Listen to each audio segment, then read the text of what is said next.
प्रधानमंत्री नरेंद्र मोदी ने एक बिजनेस चैनल के समिट में सरकार की अब तक की उपलब्धियों पर लोगों का ध्यान खींचा। मोदी ने बताया कि साल 2015 में यूरिया फर्टिलाइजर, मिश्रित ईंधन के रूप में एथेनॉल, कोयला, बिजली और मोटर व्हीकल का उत्पादन सबसे ज्यादा हुआ है। इतना ही नहीं, बीते साल गांव के लोगों को सबसे ज्यादा एलपीजी कनेक्शन दिए गए हैं। प्रधानमंत्री ने मोदी सरकार के दौरान बने रिकॉर्ड की चर्चा की। उन्होंने कहा कि बीते लगभग 2 साल में बड़े बंदरगाहों की ओर से सबसे ज्यादा कार्गो हैंडल किए गए। साथ ही 2015 में नेशनल हाईवे के निर्माण का भी रिकॉर्ड बना। पीएम ने कहा कि 18 किलोमीटर प्रतिदिन के हिसाब से नेशनल हाईवे बनाने का औसत देश के लिए बड़ी बात थी, लेकिन बीजेपी सरकार में यह औसत बढ़कर 30 किलोमीटर प्रतिदिन हो गया।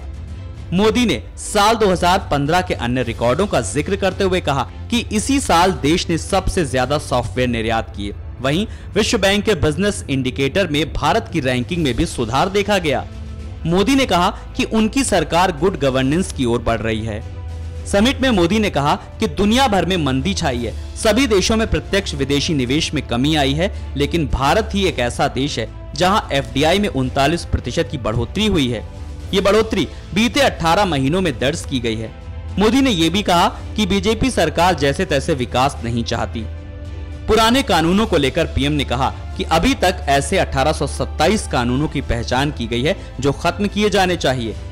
इनमें से 125 को खत्म भी कर दिया गया है। वहीं 758 को खत्म करने का प्रस्ताव लोकसभा में पास कर दिया गया है और अब राज्यसभा में पारित होना बाकी है।